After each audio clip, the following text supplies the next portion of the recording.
Don't get torched. Run, run, run, run, run. Run. Damn it. Uh-oh, this is bad.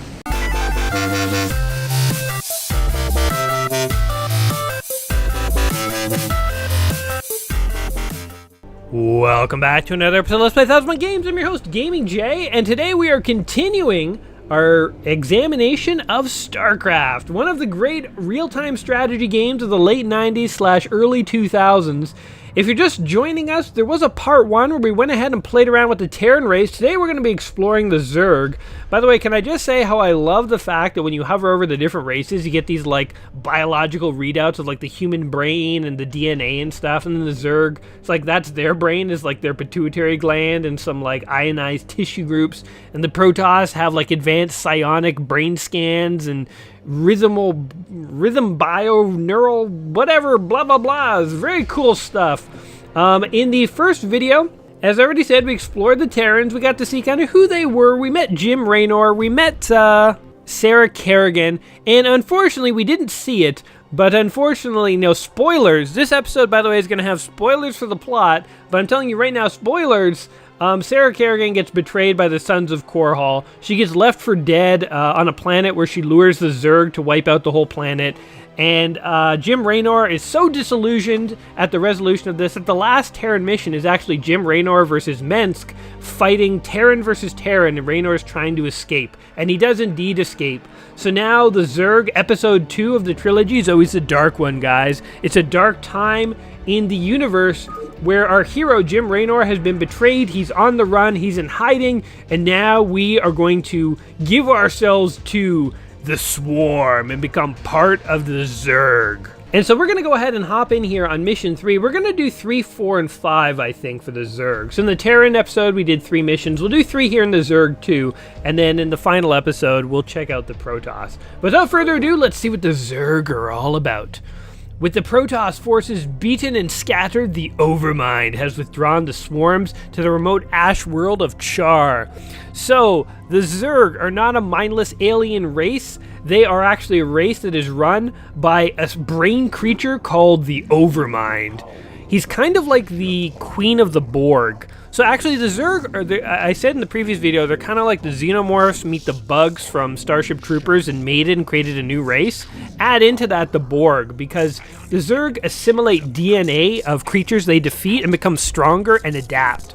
This, by the way, is a Cerebrit, which is the psychic lieutenant of the Overmind that actually controls individual swarms, and the Overmind just controls Cerebrits. So these are like pulsating brain things that through psionic powers control a Zerg. I don't want any slip-ups this time.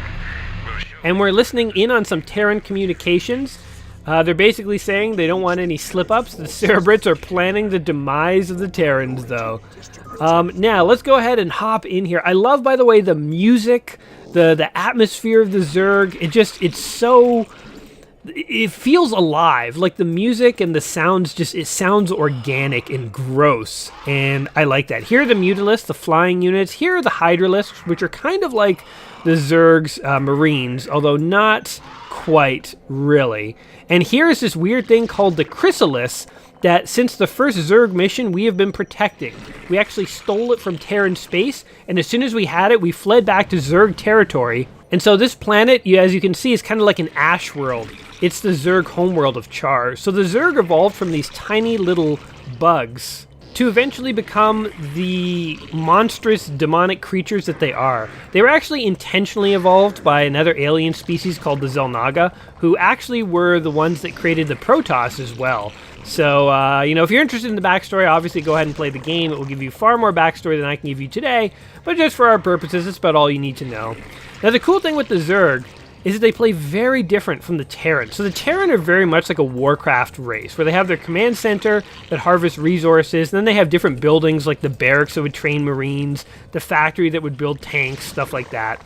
The Zerg build everything out of their hatchery. So they build workers and soldiers all out of this one central building.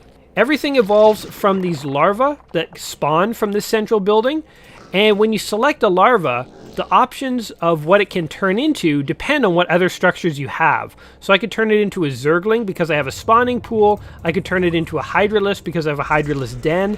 And so with the Zerg, you're not so much building other buildings that allow you to build units. You're building other buildings that allow you to have evolutionary paths to turn your little larvas into different creatures.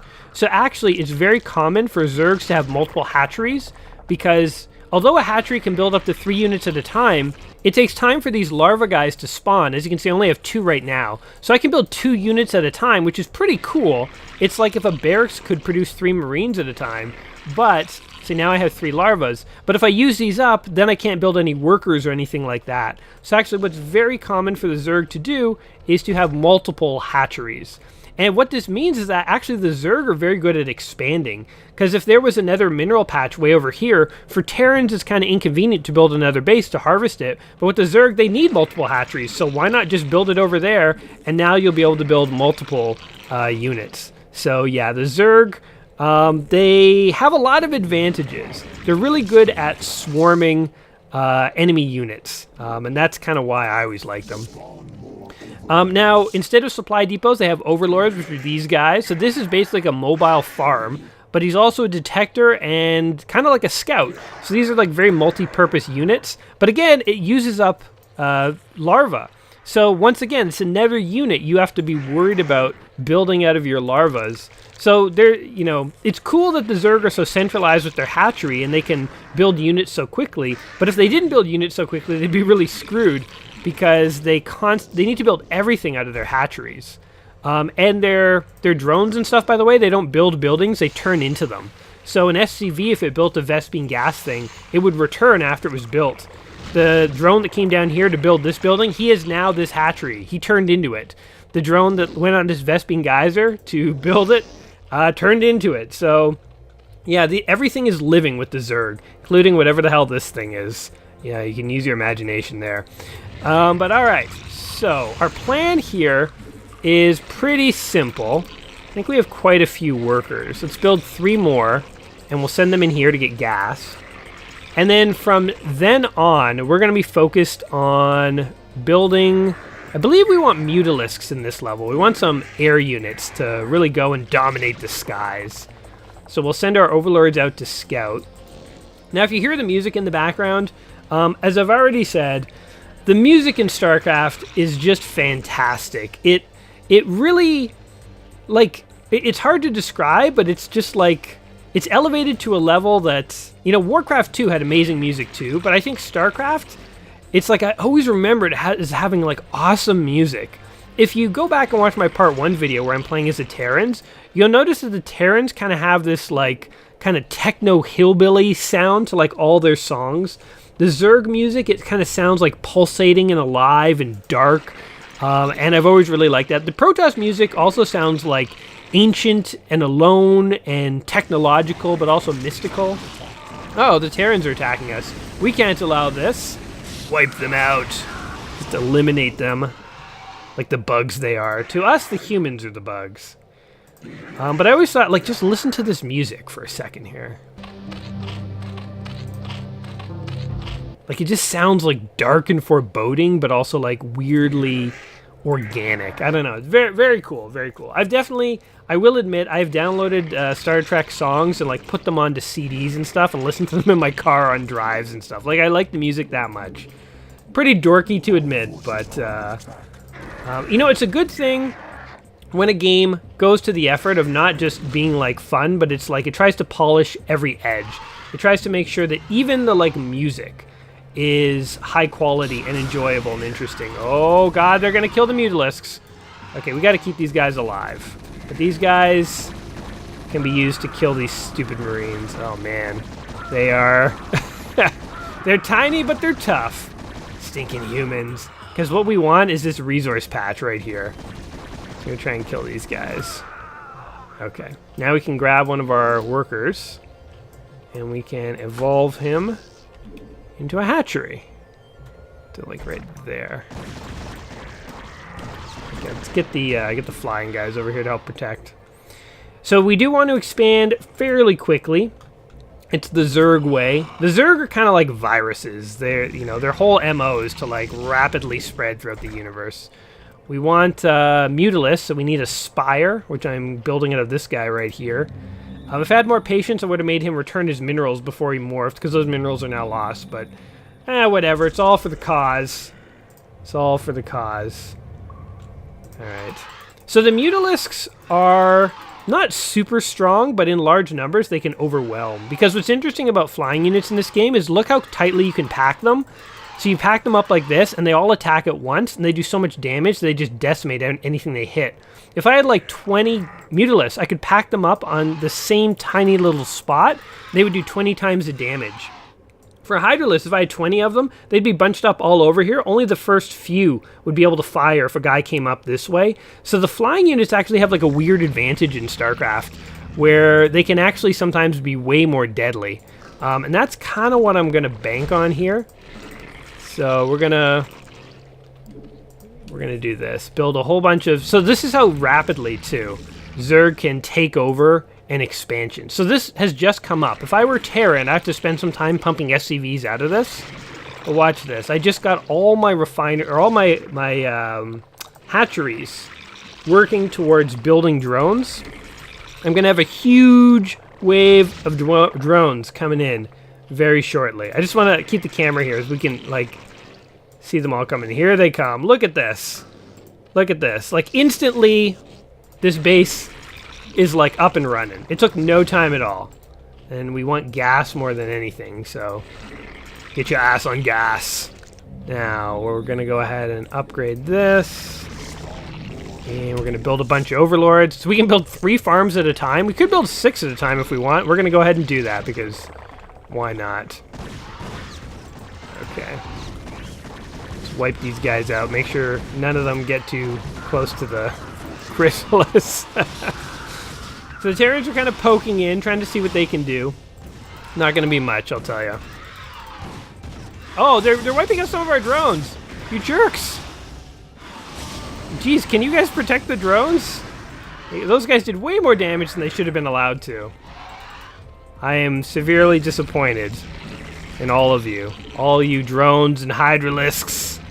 Yeah, we should have a big wave of Mutalisks coming in soon, and this is really going to mess them up. But as I say, so I'm playing the original vanilla version of Starcraft, like Starcraft 1.0. Oh, another thing about Zergs is that they automatically regenerate. Terrans have to repair themselves, or their soldiers can't heal. There's no way for the soldiers to heal in the original vanilla. In the expansion they can, but in the original they can't. But Zergs automatically heal, which is totally awesome. Protoss have shields that regenerate, but their health doesn't, so kind of a mix there. But this is the original vanilla StarCraft. This is the one I enjoy playing the most. There were expansions like Brood Wars and stuff like that, but like, I don't know.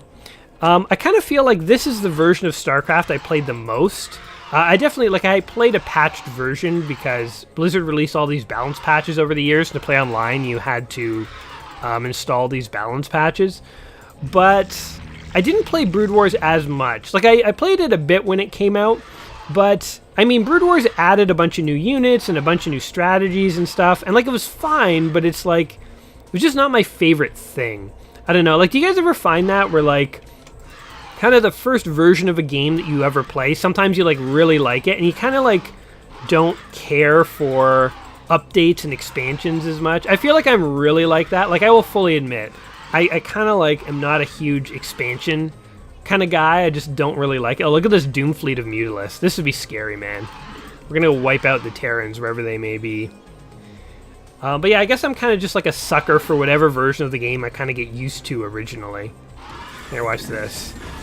These missile turrets, kablamo! Those actually do a lot of damage versus air units, but not when you have 24 air units firing at once. This tank gone. So it's like we can just go in here and like destroy this base. Oh. Hold on. No! Get together, get together, get together! Oh no, there's a lot of Marines. So Marines actually do a lot of damage to Mutalisks. Oh god. Oh my god, survive. If we can get away and regenerate, we'll be okay. I think we totally did. Alright, so we lost 4 Mutalisks in that attack. But guess what? We have 9 more spawning, so we're going to be just fine. Actually, I don't know if I want to spawn all 9. We'll spawn 6. Very easy to rebuild your forces in this game, as the Zerg anyway. We could also send in a bunch of Zerglings. That would be fun. Let's do that. Why not? We got to use these extra minerals for something. We'll build another hatchery to help support our Zergling production. Yeah, so like, what were the games that you guys preferred growing up that were like, you just liked the original version and not like, maybe even there was like sequels and stuff and you didn't really like the sequels, you preferred the original? Sequels are like the original patches. Before the internet was a thing and it was easy to patch games, the way developers like fixed a game is they would make a sequel and they would fix some of the stuff that they didn't like about the original to make it harder or more balanced or whatever. Oh man, just descend on them. They did not last long. Alright, so we have been building up our forces here. We have a pretty good Doom fleet of Mutalisks here, and we have a ton of these guys. These are the Zerglings. They spawn 2 at a time, so each little, what do you call it? What do you call these things? Each little larva gives you 2 of them, so you can build them very quickly. You can build 6 at a time, basically. They're basically just cannon fodder, but again, in large numbers, they can decimate. So like, look how fast we can build them. So we're building 12 larvas worth of Zerglings. And this is going to be awesome. They run really fast. It'll be really cool to see them running around the alien base. So Mutalisks and Zerglings are a good pair, because the Mutalisks just run all over the ground. The Mutalisks fly over, providing cover support, and it's like, it's really hard for the opponent to kind of overcome that. So I'm just forming them into like groups here. Like, look how many we have so far. There's so many, I'm like losing hotkeys. I don't have enough hotkeys to like put them all in. So there's 5. Okay, there's 6. So they're numbered. Group 1, Group 2, Group 3, Group 4, Group 5, Group 6. And what the hell, we'll have a Group 7. These are the backups. Okay, it's time to do this. So let's do it like this. Everyone will come over here. Look at them all. Oh, look, these guys are just having a field day. Like, shit. They're like, look at all the Zerglings. It's Christmas. Meanwhile, the Mutalisks are definitely going to protect them. So we're going to wipe this guy out because he's having a field day against our Zerglings too.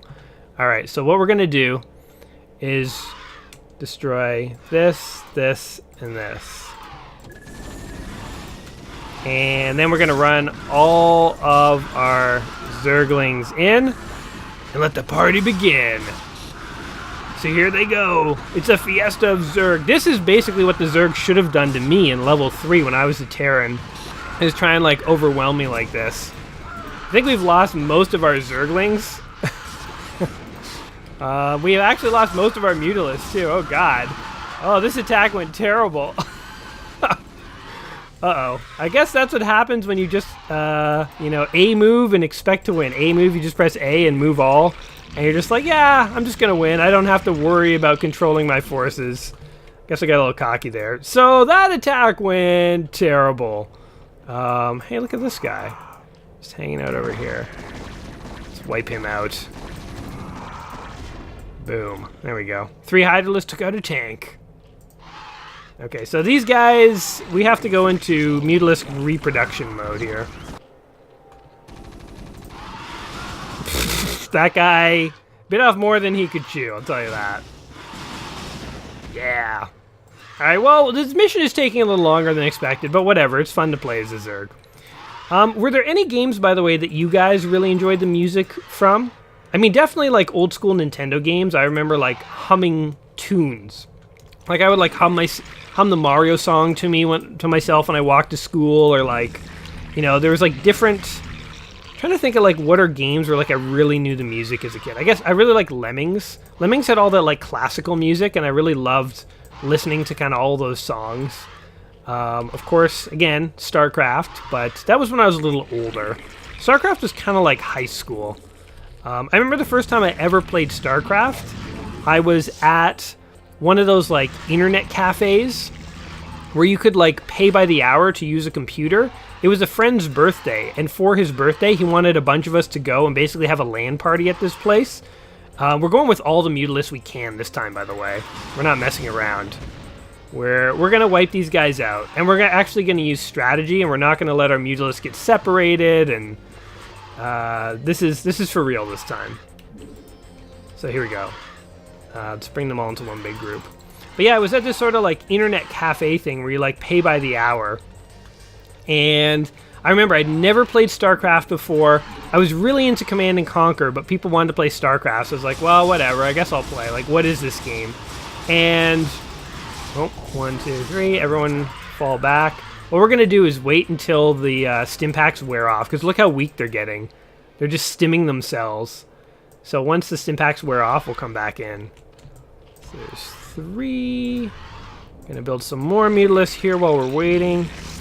And yeah, so I saw StarCraft for the first time. I was like, what is this game? And like back in those days, I was playing like Command and Conquer and like Duke Nukem 3D. This game looked really cool. It had kind of like a claymation feel to it. Like a lot of games were starting to go for like the polygons, but it was early days of polygons, so polygons didn't look very good. And so compared to that, StarCraft actually looked like pretty cool. And it was definitely intriguing enough that like, I was like, how do I get a copy of this game? Somebody give me a copy. And I think I went out and bought it not that long after that. 3, so I need group 4. This is group 4. It's growing still. Let's keep these guys going. Kind of an interesting thing about StarCraft 2 as well is that with one CD copy, you can actually spawn 8 multiplayer copies of the game. So this was back in the day, kind of before, I mean, it wasn't before the internet, but the internet was still in like the younger days, I would say. Let's try and keep these guys from getting separated. We're doing like hit and run tactics on them here. There we go. Bring them all back in, wipe them out. So the trick to Mutalisk is not to get separated, because one-on-one they're weak. But in a gang, they're actually very strong. See, they can, as long as you keep them bunched up, that's the key. Wipe out. Look how fast the bunker goes down. So an interesting thing is, with one official version of the game, you can install up to like 8.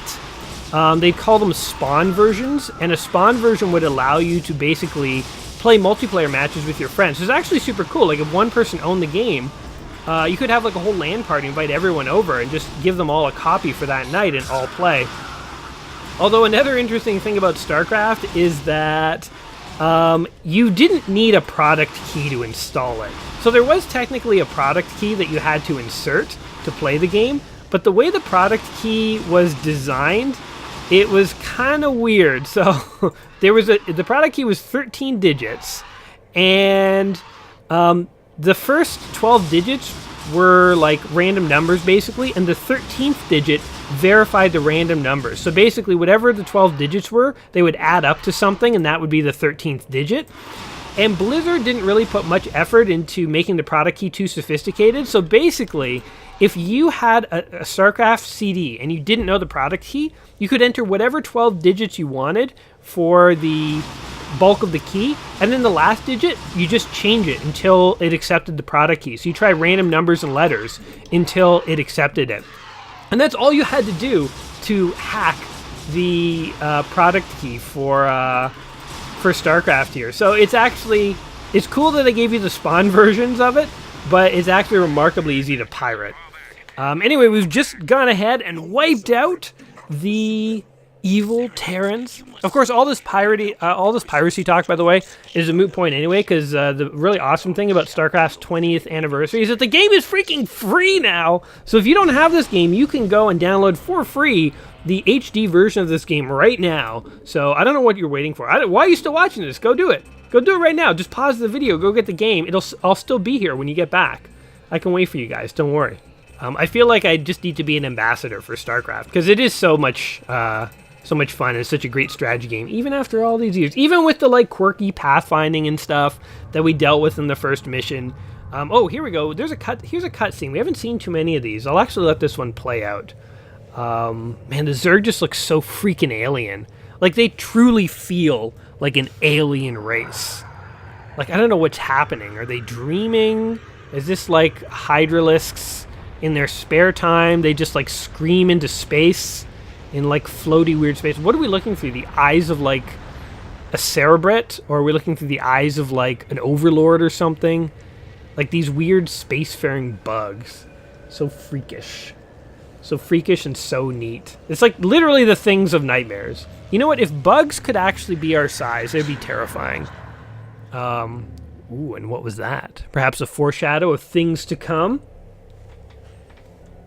Agent of the Swarm, the primary hive cluster. So, this, by the way, I think is Zas. He's like one of the Cerebrits charged with training us. Like, I'm a new Cerebrit the Overmind created. The Overmind was a giant eyeball over here. And I think he's got a bit of attitude, as I recall. I love their voices, too. Again, speaking of alien, it sounds so monstrously alien. Protect the chrysalis until it is ready to hatch. I think that was one of the main appeals for me of the Zerg. Like, as I say, I really liked playing as the Zerg. I really liked being the Zerg, and part of the appeal was that they were so monstrous and alien.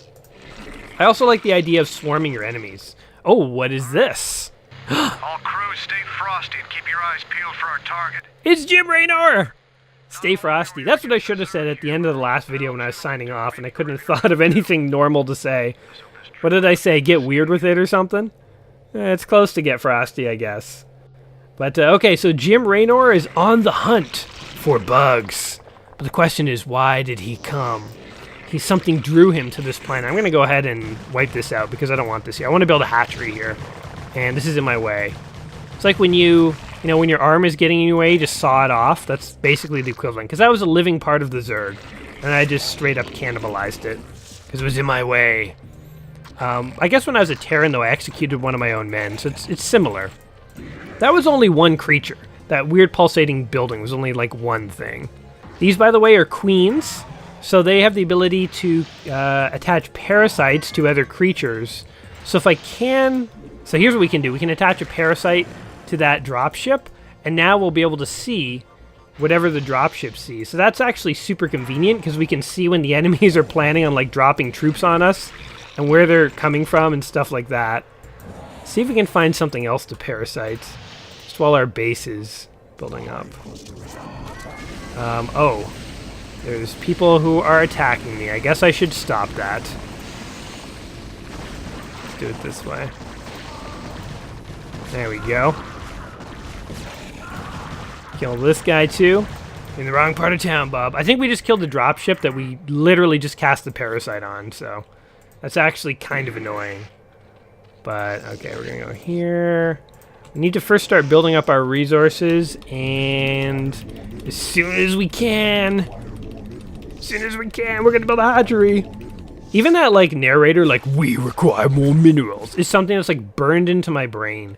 Like, music aside, the sound effects of this game are just, like, burned into my brain from playing this so much as a kid. What are we going to do? What are we going for in this level? I feel like this time I want to go for Hydralisks. We went for Mutalisks in the last level, which was fun, but I want to vary things up. I don't want to be like a one-trick pony. So we're going to go for Hydralisks. We'll need like one gang of Mutalisks to like sort of protect our guys. But then after that, we're gonna go with the good old Hydras, which are these guys. We're going to swarm basically the Zerg Marines. They're like these weird aliens that spit acid spines or something and like melt their enemies or something nightmarishly horrific. What is this, by the way? Look, it's like there's resources up here. Oh my god, there are. Okay, so I could build yet another hatchery if I wanted. And I kind of should. We need to start getting gas, though. And we need more overlords. Spawn more overlords. That is like another phrase that's like burned into my head. And also, you must construct additional pylons. That's a prelude to what we're going to see in the next episode when we finally get to the Protoss. Because that is something that they say when they are out of supply. Oh man, these guys like snuck into my base and killed all my workers. Oh, they killed other Hydralisks too. Okay. I've been focusing so much on establishing my resource collecting capabilities that I actually need to work on my defensive capabilities here for a bit. Because I have none. I have absolutely none. I'm going to go ahead and build a sunken colony, which is basically like a Zerg turret. Let's build it right here. I'm like now broke because I have to spend all my money. building defensive structures here. Like, look, they wiped out, like, no one is harvesting minerals at the moment. These are all new guys. Guys who are new to the game. They don't know what's going on.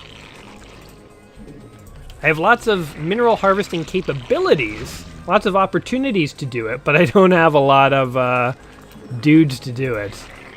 So come on, we need to spawn more dudes. More dudes! I wonder if Zergs have, like, any desires or intentions at all, or if they're all just, like, mindless bugs. I mean, I gotta imagine they're probably all just, like, mindless bugs. Which, in some ways, is kind of depressing, but, like, maybe not. Like, maybe if you gotta be a drone harvesting minerals all day, every day, it's better not to be sentient. You don't want these things to have hopes and dreams. You just want them to, like, live and die and be, like, cool with that. Like, maybe it's the happiest time in this drone's life. Happier than we'll ever be when he gets to, like, suck down some minerals in his face hole. And, oh, don't get torched. Don't get torched. Run, run, run, run, run. Run. Damn it. Uh-oh, this is bad. Uh-oh. Okay. This is really bad. Everyone flee. Everyone run down here. Run. Run to the defensive structures. I haven't had to do this yet. Oh my god. Okay. Oh, the chrysalis is opening. Maybe this will actually save us, whatever's on the inside of this. Okay. Well, our base is in chaos. Basically, I'm putting too much emphasis on the economy and not enough emphasis on the military. Classic newbie mistake. But I refuse to change my ways. Oh, the chrysalis just exploded in a pulse of blood. What? Oh yeah, spoilers. Kerrigan didn't die after all. She was kidnapped by the Zerg and turned into a psionic warrior known as the Queen of Blades. They shall be the undoing of my enemies. Let not a Terran survive. And the Overmind's really happy about this. Mother of God. Jim Raynor, less so. What have they done to you? Now we must wipe out Jim Raynor's command center. So here's Kerrigan. She has the power to cloak just like a ghost, like a Terran ghost. She has the ensnare ability of the Zerg, and eventually she gets the psionic storm of the Protoss. So she's kind of like a hybrid of all, she's like the best traits of all the races all in one. And that's why the Overmind wanted her so bad. Okay, let's actually build some units so that we stop getting attacked here, because too many drones have died. It might be the happiest day of their lives to suck down minerals with their face holes, but it's the saddest day of their lives when they get gunned in the back by a Terran. And we're going to put an end to this right now. I pledge to all my Zerg brethren to actually start protecting you guys. Oh god. And of course, as I say that, we're under attack. But Kerrigan is actually pretty good. She has the power to just, like, wipe these guys out. No problem. Now, if I were actually an expert player, I'd be doing better at this. Basically, if you ever watch, like, Korean pros play Starcraft, they are insane. Their fingers just move so fast, like, you can't even, like, see their fingers moving. Like, you know, watching my gameplay here, I mean, hopefully I'm entertaining you guys and giving you a sense of StarCraft, but I make no claims that I am, like, amazingly good at it. Like, I was okay back in the day when I used to play, but, like, I was never that much better than you're seeing right now. And I would say that, like, when I was a kid, I thought I was pretty good, but as an adult, like, after having seen, like, professional players play and stuff, like I'm an absolute noob. Like, I'm not that great at all. So, I don't have any illusions that I'm, like, particularly amazing or anything at StarCraft. But I do have fun with it. And I think that's all you can ask. But this game was one of the first sort of esport games, actually. I don't know if it was actually the first, but it's the first that I ever, like, encountered kind of growing up. Actually, one thing I hate, by the way, about having special characters, oh, what is that guy doing? Like Kerrigan, is that you have to keep them alive, so it's actually too risky to bring them on missions. So usually these special characters spend their whole time just staying in the base doing nothing. So it's kind of annoying. At least in Warcraft 3, when they gave you heroes, you could resurrect a hero when he died, and there was like a real point to bring the hero on quests to like get experience and stuff. So I feel like they did heroes much better in Warcraft 3 than they ever did in StarCraft, because I I mean, you can't risk taking her out of the base. But anyway, yeah, StarCraft was one of the first games, like the first pro games that I ever... Wait, who did that? Oh, he's dead. That I ever remember, like, watching tournaments for on YouTube and stuff. And back when they were, like, in Korean. Like, I don't speak Korean. I would watch Korean players compete in StarCraft just because I was so interested in the game and it was so cool to, like, watch these top players play. Oh my god, how did these guys get in the base? Who's been watching? Whoever's on lookout did a terrible job there. Two guys just literally walked into our base. They seem to like coming over there. So I'm going to go ahead and build a sunken colony to kill them, basically, if they ever try and come in there again. Oh my god. Build it right there, then. That makes you feel better about your life choices.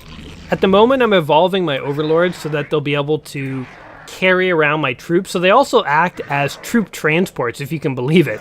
You can give them ventral sacks, which is disgustingly gross, but it allows units to go inside them, and then they can, like, float around and, like, drop dudes off. You can also upgrade their speed so they don't move this slow, because this is, like, embarrassingly slow. They're basically like Zerg hot air balloons, and they just kind of float wherever, I guess, but my god, they're slow. They're slow and weird. They're kind of useless, but kind of useful. They're actually really useful. They're also detectors, so they can see cloaked units. So it's really hard to sneak up on the Zerg in this game. The Zerg, just too hard to sneak up on them. Oh god. I'm trying to see if I can, like, parasite anything on the mainland so I can, like, just see what's going on. There we go. Get out, get out, get out, get out! Don't die, don't die! Okay, we did it. Also, is there anything on this island over here? This would be a pretty sweet island to take over. Let's parasite this guy. He will be my eyes and ears. Whatever you are, little Ragnosaur, parasite detected. Okay. So here's my plan.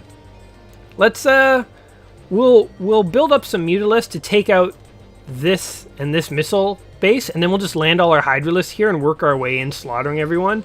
Meanwhile, we'll also try and work on expanding over here, because I think that sounds like a good plan.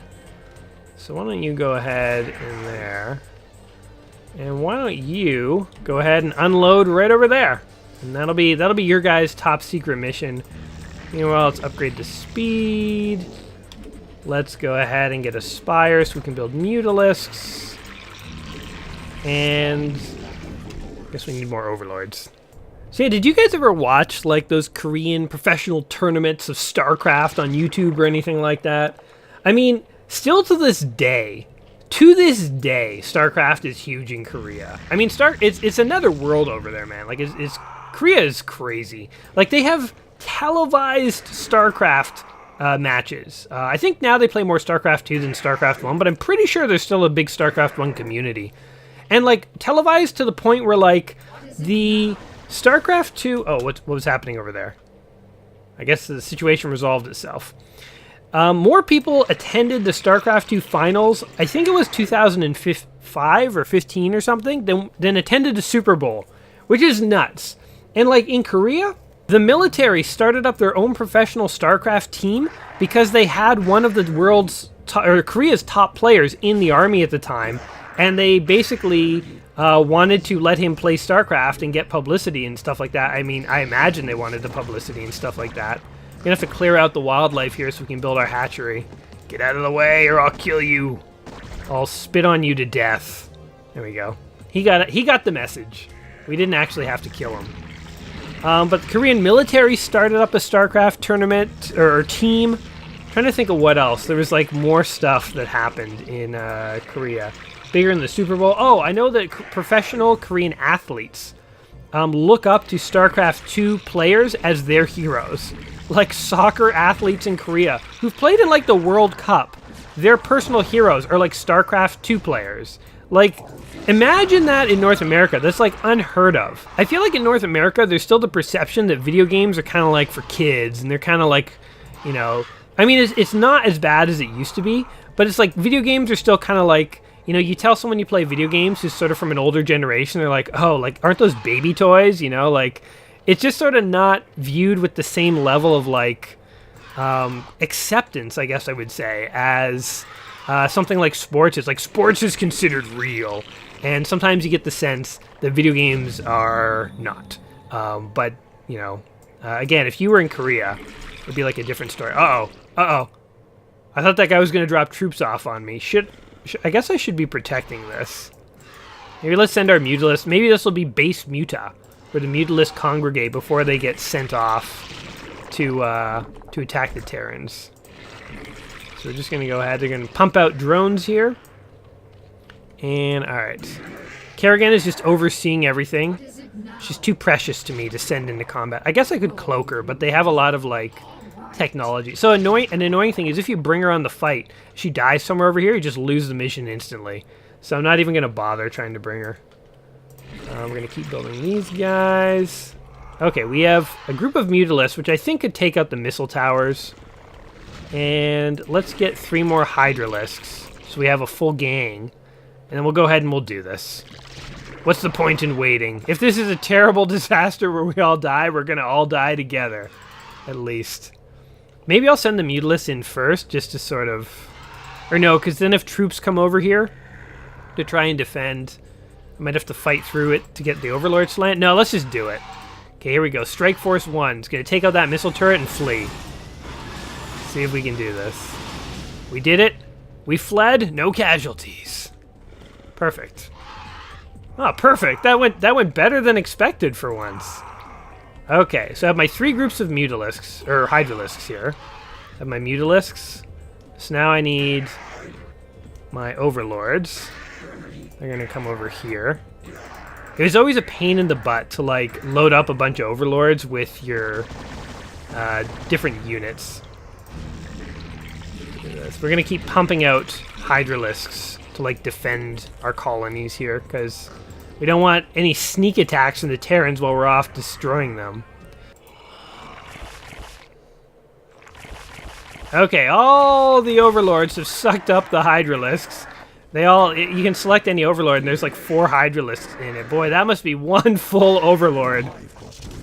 The Hive Cluster is under attack. Okay, well, we can't allow that. Oh, he's actually going to get that. Oh, no, we won't.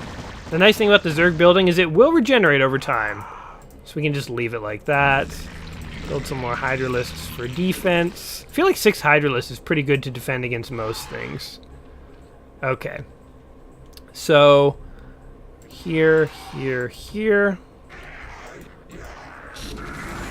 Okay, oh god, these Mutalisks may not make it. They're really just a distractionary force to make sure that the Overlords can land all the troops. Oh, the Mutalisks actually survived. Okay, but here comes the A-team. The big boys. Okay, did everyone land? Okay, these guys can move out. Now we get to see the Hydralisks in action. Then we just sweep the map with this, like, weird... I don't even know what they are. Acid-spitting monsters. Man. These guys are feeling lazy. Can you please also get into the fray?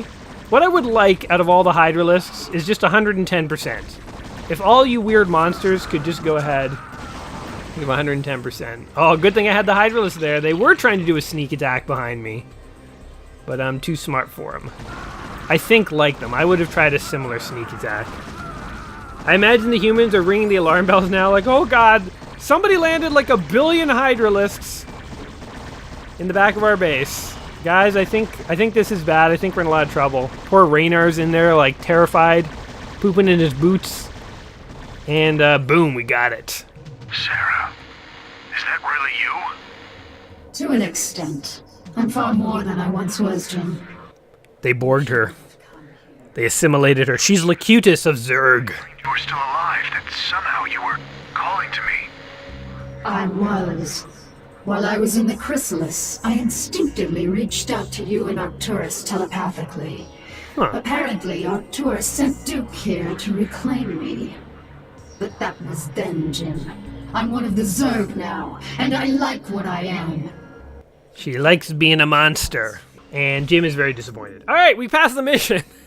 There's a bit more dialogue there, but You know, again, if you're curious about the story, it's a great game to sit down and play. I definitely would recommend it. But we have successfully swarmed our way to victory, annihilating the Terrans. It's fun how you can use different strategies. We could have gone for a Mutilist strategy again, but I wanted to kind of mix it up a little bit. So Kerrigan, the newest and most powerful agent of the Overmind, has arisen from her embryonic chrysalis, but her formidable powers are still not fully functional. Kerrigan must now seek to unravel the ghost conditioning that keeps her powers in check. Oh, okay. I wasn't done reading game, but okay. Okay, fine. I get what you're saying. I'm taking a while. So now Kerrigan and you weird cerebrate thing, now ally up, and you guys work together to basically try and undo her ghost conditioning to unlock further psionic abilities. So this will be the last mission that we play today, guys, in our little Zerg playthrough. And these are like upgraded Hydralisks. And they were gifted to us by another weird pulsating brain. So they do a lot more damage, have a lot more health than a normal Hydralisk, so it's pretty cool.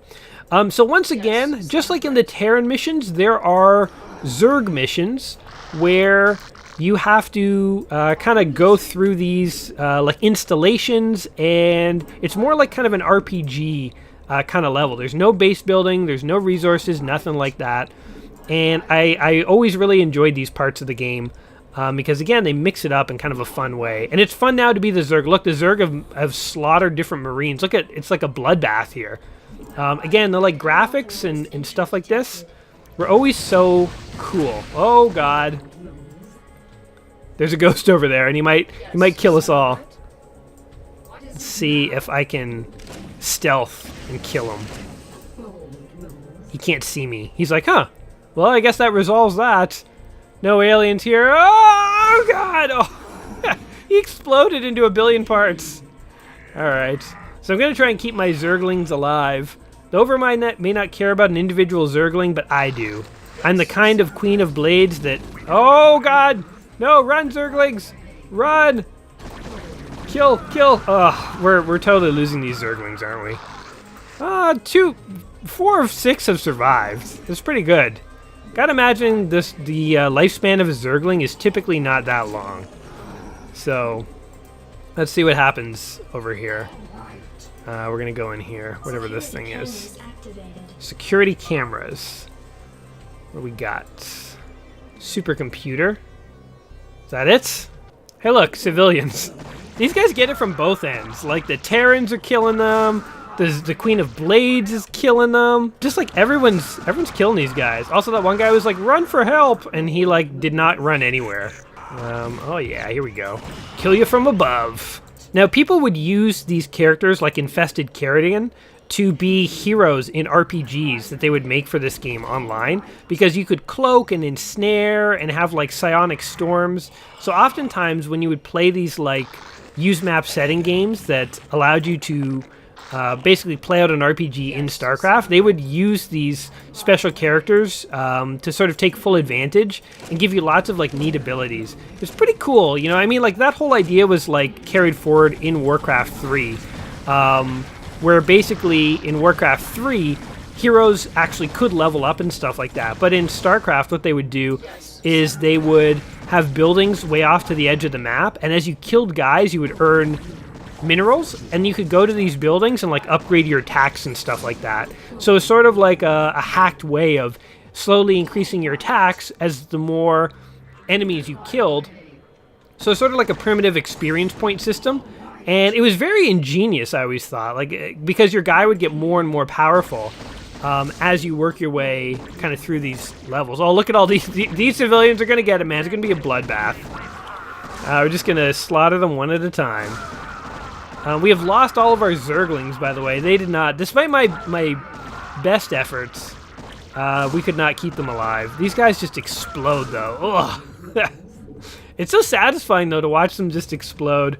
This game has really good animations. Again, you know, polygons were starting to become a thing by '98, and there were some games that used, like, 3D models and stuff, but I feel like the decision to use these, like, pre-rendered kind of graphics was really smart, because it just makes this game like have so much more charm and personality, and it has such a cooler look than if these were polygons. Like, StarCraft 2 looks really good, and StarCraft 2 is all polygons, but, like, I don't think they could have done that before the era of StarCraft 2. Like, it was really one of those things where it was, like, the right time for StarCraft to go full polygon for StarCraft 2. I remember, too, when, like, StarCraft 2 came out, I was anticipating that game so much, and I had it pre-ordered and stuff. Like, I was ready for that game. I watched videos about like people playing like competitive matches for the beta and stuff, and I was just like itching and waiting for it to come out. And when it did come out, I enjoyed the game. I played it and enjoyed it, but at the same time, oh, run! I don't want these guys to die too. At the same time, I never got into StarCraft 2 as much as I got into StarCraft 1. I did play it for a little bit, but it's sort of like StarCraft 1 like defined my, my after school in high school, or my summers. But, oh god. Everyone run. Everyone run from this. Okay, hold on. She's got to use her magic finally. Let's ensnare these guys. Blink! So now they're like, ugh, and they all like will now move slowly and attack slowly. So now we can go in and like wipe them out. Wipe them all out. I think the Zerglings once again are gonna die. I mean, the Zerglings are made to be cannon fodder. They really only exist to help keep the rest of us alive. And look at that, we didn't take any damage. So well done, Zerglings. You did not die in vain. You died because it convenienced me, and that is the way of the Zerg.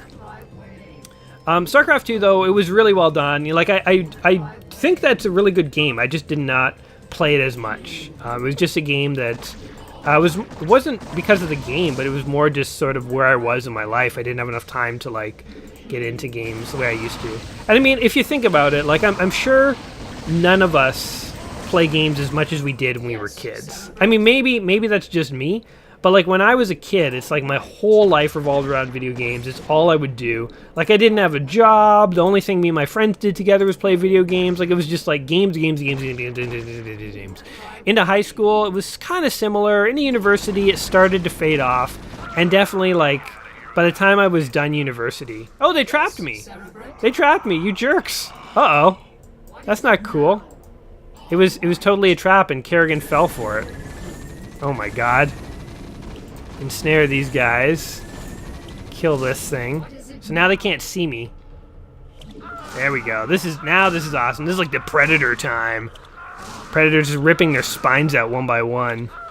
How dare you attack the Queen of Blades? How dare you set a trap for me? I'm the one who sets traps, not you. All doors unlocked. Man, my bodyguards really dropped the ball there, huh? Like, they should have been in there with me to help protect me.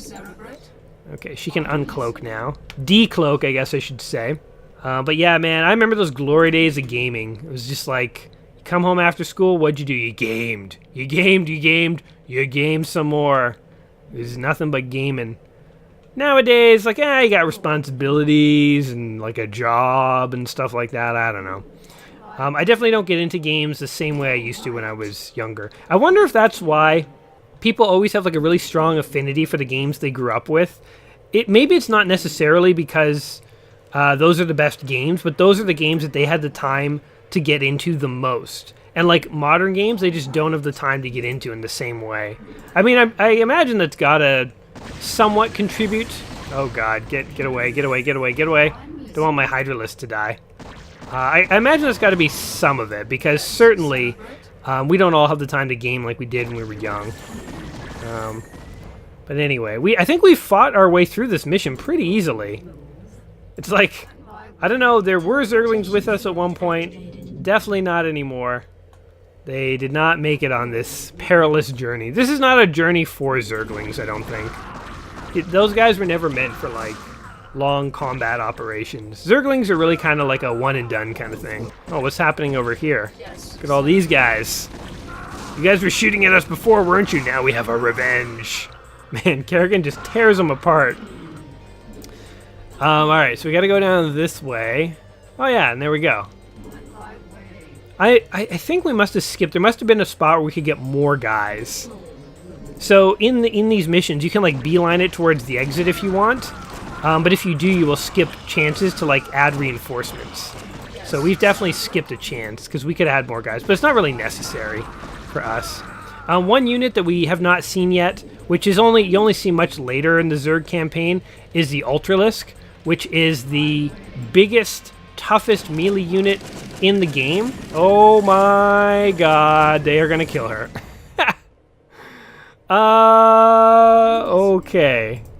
Can we kill these guys?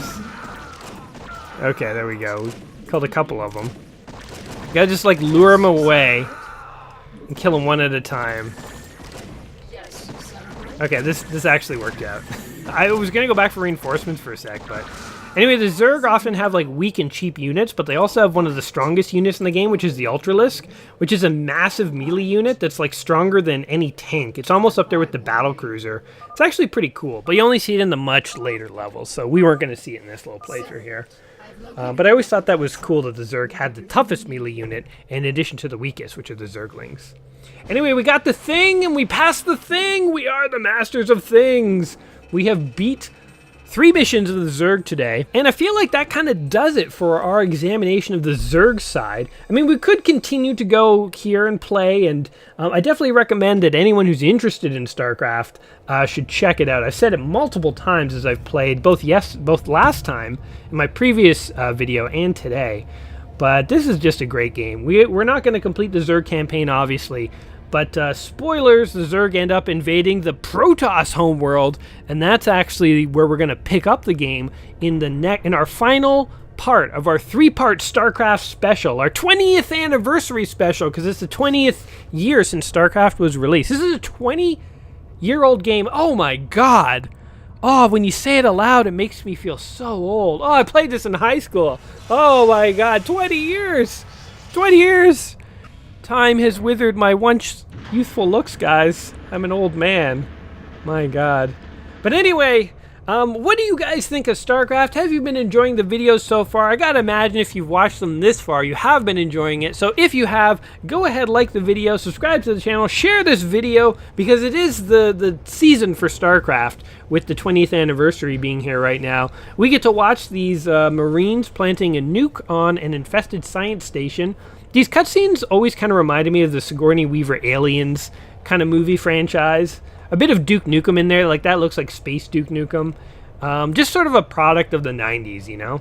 But anyway, as I say, I hope you guys have enjoyed the video. And until next time, my friends, don't get infested with any weird space bugs. And stay frosty. And we'll see you guys soon for part 3. Alrighty. Peace.